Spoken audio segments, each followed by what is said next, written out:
जी, मेरा नाम वाजिद एहसास है और मैं एक तालिब इल्म हूँ। डॉक्टर साहब से मेरा ये सवाल है कि मैं पिछले 4 साल से रिलीजन को प्रैक्टिस नहीं कर रहा। मैं एक रिलीजियस पर्सन हूँ और मेरे तमाम मामलात अच्छे चल रहे हैं। यानी मैं एक तालिब इल्म के तौर पर एक अच्छा तालिब इल्म भी हूँ, एक बेटे के तौर पर एक अच्छा बेटा भी हूँ। दोस्तों के में जो मेरा एक मुआशरे में किरदार है या दोस्तों में है वो भी बहुत अच्छा है और मेरे तमाम मामलात भी ठीक हैं। मैं किसी से कुछ लेता हूं तो वक्त पर वापस करता हूं।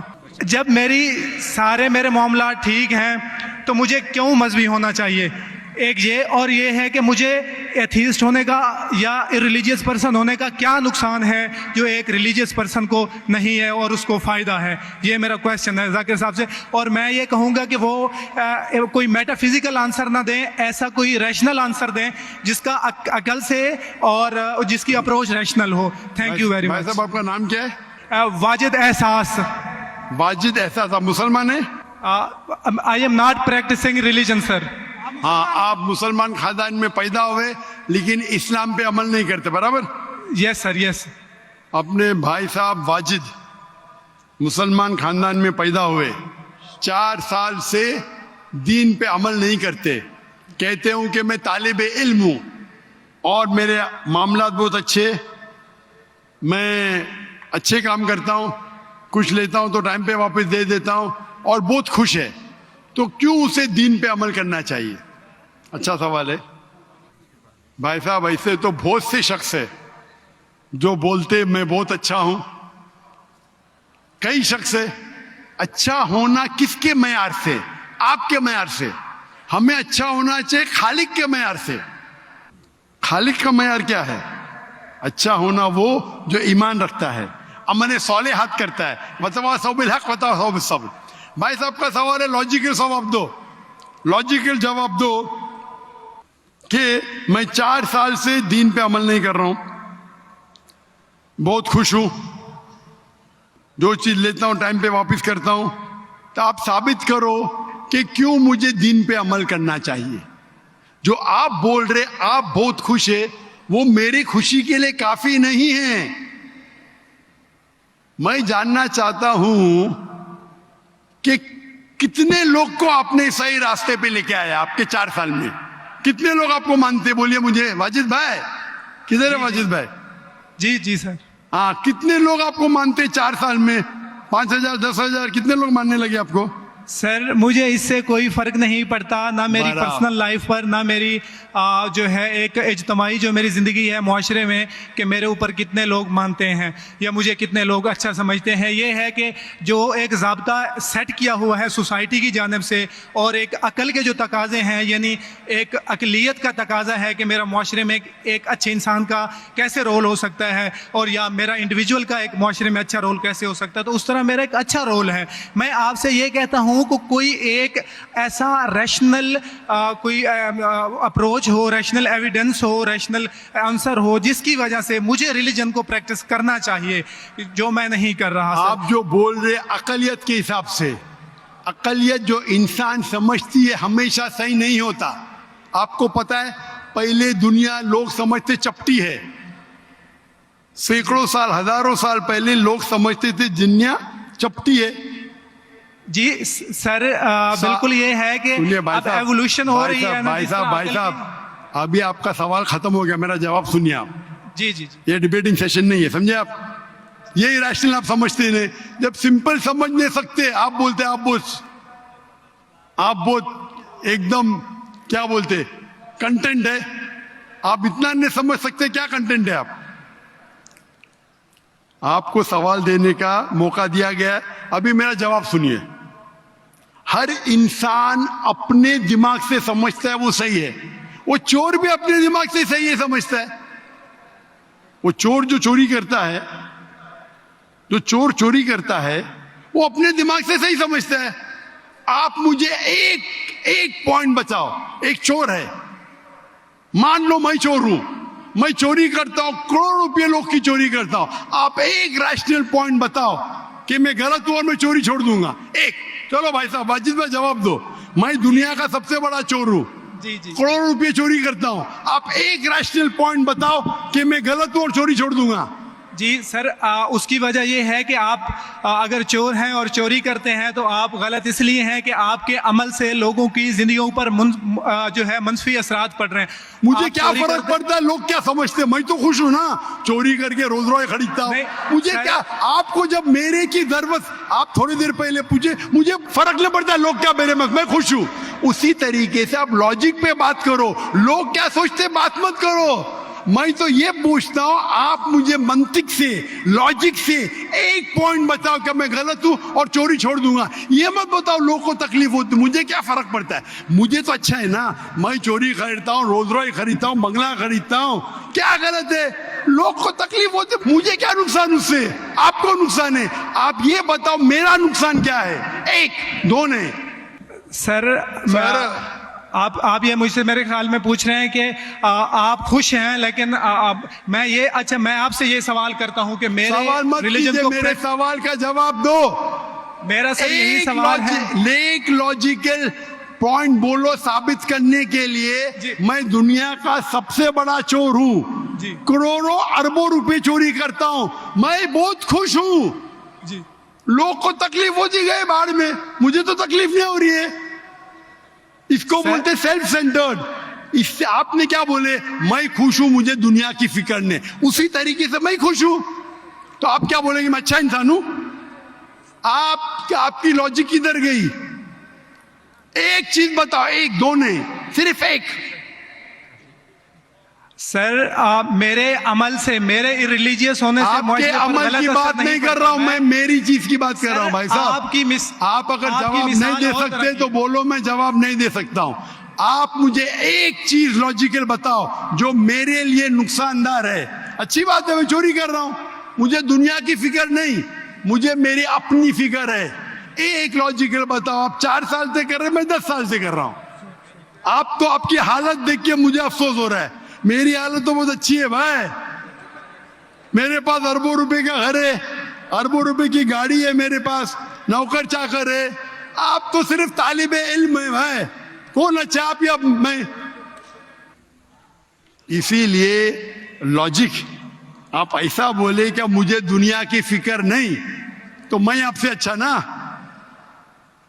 अगर दुनिया की फिक्र है और मंतिक से सोचो जो जवाब है, नहीं मुझे बाकी लोग की फिक्र है, मैं खुश हूं, तो हर गलत आदमी बोलेगा मैं खुश हूं, आपके पास जवाब ही नहीं रहेगा जैसे आप बोल रहे। मंतिक से सोचे तो मेरे कई तकरीर है, मंतिक से सोचे तो आदमी खुश कौन है? अभी आपके जवाब पे आता हूं मैं। आपने जो डायलॉग मारे ना, मुझे लोग की फिक्र नहीं, उसमें तो फंस गया। एक बता नहीं सके मुझे, एक, और बताएंगे भी तो उसका आप बोलेंगे पुलिस पकड़ेगी, पुलिस मेरे खीसे में, मैं सबसे बड़ा माफिया है, कौन अटैक करेगा, मेरे पास पीछे पे बॉडीगार्ड है। मेरी पूरी तकरीर है इसके ऊपर। अभी मैं आता हूं आपके सवाल पे। लोग अक्सर समझते हैं कि पैसे से अमन मिलता है। आपको पता है कि जितने दुनिया में टॉप 10 रिचेस्ट मैन हैं, 10 में से 8 का तलाक हो चुका है, टॉप 5 में सबका तलाक। कई रिच मैन के बच्चे लोग ने कंप्लेंट किया अपने वालिद के बारे में, क्या हैप्पीनेस, क्या हैप्पीनेस। इलॉन मस्क नंबर 1, उसका तलाक, जेफ बेजोस उसका तलाक, बिल गेट्स उसका तलाक। Richest man, $100 billion, $150 billion, $200 billion, क्या फायदा? आपको लगता है हमारे दिमाग में गलत फहमी खुश है, इन लोग बिल्कुल खुश नहीं है। वो जो इंसान गांव के अंदर सुकून की नींद सोता है, वो उनसे ज्यादा खुश है।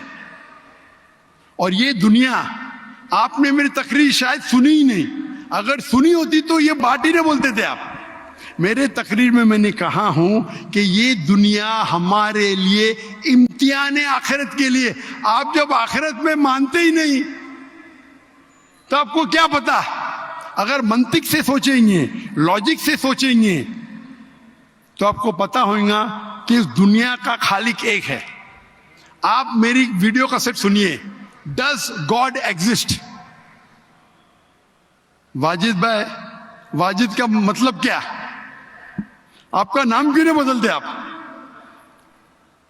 वाजिद का मतलब क्या? पाने वाला सर। क्या? पाने वाला। पाने वाला। क्या पाया आपने? सर मैंने 4 साल पहले पाया। हाँ, अभी अभी छोड़ दिए तो नाम तो बदलो, लोग को धोखा क्यों दे रहे? सर ये मेरी सोसाइटी से मुनासबत रखता है, लेकिन आपने मेरे सवाल का जवाब नहीं दिया सर।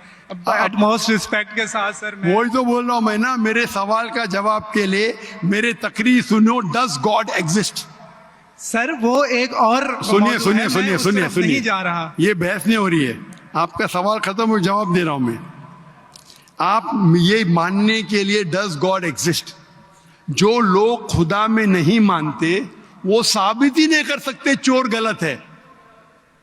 अभी मैं आपको साबित करता हूं, जो लोग, आप कुछ भी बोलो, आप बड़े चोर है, आपको पुलिस पकड़ेंगे, पुलिस मेरे खीसे में, आपकी कोई दूसरी चोरी करेंगे, आपका चोरी कोई कर नहीं सकता, मेरे पास बहुत बड़ी गार्ड है। सिर्फ एक ही लॉजिक से आप उस चोर को गलत साबित कर सकते हैं। अगर मैं मुसलमान हूं और मुझे कोई चोर कहता है कि मैं सबसे बड़ा चोर हूं, मैं खुश हूं, मुझे एक लॉजिक बताओ कि गलत है और मैं छोड़ दूंगा। मैं उससे पूछूंगा, अगर तुम्हारे साथ कोई नाइंसाफी होगी तो आप चाहेंगे कि इंसाफ हो?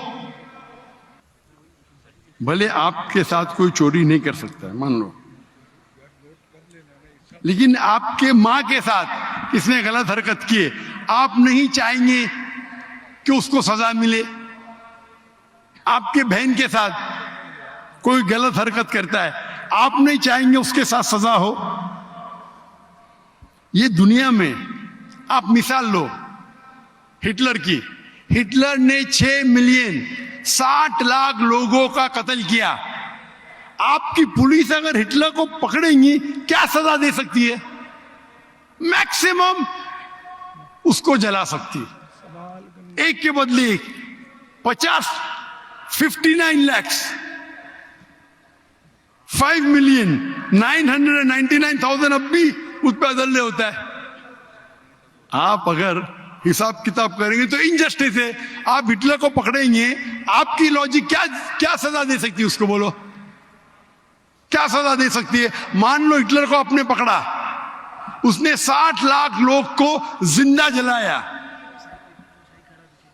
आपकी लॉजिक क्या कहती है? क्या सजा मिल सकती है उसको? बोलो बोलो वाजिद भाई। सर आप मेरा सवाल का दो, हिटलर को आज पकड़ेंगे, आपकी लॉजिक क्या सजा दे सकती है उसको? सर जो भी कानून के दायरे में उसे सजा दी जाएगी। हिटलर का अमल और है, मेरे सवाल का उससे ताल्लुक नहीं अरे है। मेरे सवाल का जवाब देंगे तो आपको मालूम पड़ जाएगा। मेरा सवाल ये है, आप लॉजिक आदमी है ना, अगर हिटलर को पकड़ेंगे तो उसको सजा मिलना चाहिए ना दुनिया में? जी, जो एक स्टेट ने तय की है कातिल की, वो उसे सजा मिलनी चाहिए। एक कत्ल के मतलब एक, बाकी जो 5 मिलियन का क्या हिसाब? अन्य जस्टिस नहीं है, बराबर? आपको मानना पड़ेगा, अगर पुलिस हिटलर को पकड़ती थी, उसको मौत देती थी, ये जस्टिस है क्या? नहीं जस्टिस है, नहीं जस्टिस है। आपके हिसाब से 1 = 6 मिलियन, आपका मैथ्स बहुत वीक है।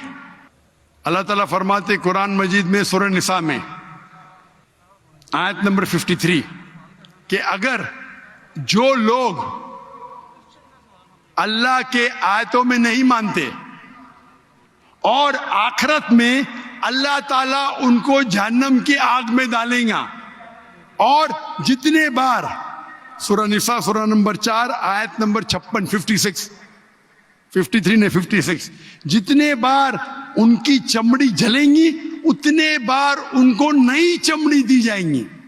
आज साइंस कहती है कि दर्द होने के लिए चमड़ी के अंदर पेन रिसेप्टर है, पहले नहीं पता था। अगर आपको सीवियर बर्न इंजरी होती है तो डॉक्टर लेता है सुई और टोचता है। अगर आपको दर्द होता है तो डॉक्टर खुश है, यानी डीप इंजरी नहीं है। अगर आपको दर्द नहीं होता, डॉक्टर को अफसोस होता है, डीप बर्न इंजरी, आपकी एहसास के पेन रिसेप्टर्स मर गए। तो अल्लाह ताला फरमाते हैं कि जो लोग अल्लाह के खिलाफ है और अल्लाह का कहना नहीं मानते, अल्लाह ताला उनको दोजख की आग में डालेंगे, और जितने बार उनकी चमड़ी जलेंगी उतने बार नई चमड़ी देंगे ताकि वो दर्द का एहसास कर सके। तो अल्लाह ताला आखिरत में हिटलर को 6 मिलियन टाइम 12 मिलियन टाइम भी जला सकता है। ये अदल हुआ कि नहीं? हाँ कि नहीं? हमारे दुनिया में अदल हो ही नहीं सकता। तो इसीलिए चोरी खराब है तब मानेगा जब उसको मालूम पड़ेगा आखिरत है, हमारा खालिक है। विदाउट आखिरत आप साबित ही नहीं कर सके चोरी करना खराब है, बलात्कार करना, जिना बिल जब्र करना हराम है। आप साबित ही नहीं कर सकते। सिर्फ उस वक्त साबित कर सकते जब आपको पता लगेगा कि आखिरत है, हमारी इस जिंदगी के अलावा और एक जिंदगी है। और ये अदल सिर्फ तब हो सकता है जब हमारा खालिक है, हमारा मालिक है। और सिर्फ खालिक होना काफी नहीं है, खालिक के साथ आखिरत होना जरूरी है। अगर आखिरत नहीं है तो आप साबित ही नहीं कर सकेंगे कि चोरी करना खराब है, बलात्कार करना, जिना बिल जब्र करना हराम है, किसी का कत्ल करना हराम है। साबित ही नहीं कर सकते, आपके पास लॉजिक ही नहीं है। तो आप जो बात कर रहे 4 साल से आप खुश है, आपकी खुशी टेम्परेरी है। मेन खुशी तो है आखिरत। जैसा बोलते हैं ना, आपके लिए जन्नत है, बिल्कुल सही है वो हदीस अल्लाह के रसूल की। काफिर के लिए जन्नत है दुनिया, तेरे लिए वाजिद ये दुनिया जन्नत है, मैं मानता हूं। अल्लाह के रसूल की हदीस है। अगर तू कहता है कि तू इस्लाम छोड़ दिया, मतलब काफिर है, मुर्तद है, बराबर की नहीं? और डंके की चोट पे ऐलान कर रहा है, शर्म भी नहीं आती। एक तो गलती करता है, डंके की चोट पे ऐलान करता है। अल्लाह के रसूल फरमाते तेरे लिए ये दुनिया जन्नत है, हमारे लिए कैद है। आखिरत में दोजख में जब जाएगा, अंगार लगेंगी पांव पे तो ब्रेन विल बॉइल, भेजा उबलेगा। ये हदीस बिल्कुल वाजिद भाई, मेरी दरखास्त है आप कुरान तर्जुमे से पढ़िए और उसके ऊपर तदब्बुर करो। अब भी मौका है, अब भी मौका है समझ जाने का। डंके की चोट पे कहते कि 4 साल से मैं खुश हूं। जिस तरीके से अल्लाह के रसूल फरमाते, ये हदीस तुम पे हूबहू फिट होती है। मेरी दरखास्त है कि कुरान मजीद को समझ के पढ़ो और हर आयत को समझ के पढ़ो, वो जबान में जो जबान पे आपको महारत है। और मैं दुआ करता हूं अल्लाह से कि अल्लाह तुमको हिदायत दे। अगर आप माफी मांगे और सही रास्ते पे आ गए, फिर से मानने लगे कि अल्लाह एक है, अल्लाह के अलावा कोई भी माबूद नहीं है और अल्लाह के आखिरी रसूल मोहम्मद सल्लल्लाहु अलैहि वसल्लम है, इंशाअल्लाह आपको आखिरत में निजात मिलेंगी, वरना आप खसारे में रहेंगे। मैं अल्लाह से दुआ करता हूं कि आपको हिदायत मिले और अल्लाह आपको हिदायत दे और आप सही रास्ते पे आ जाए फिर से।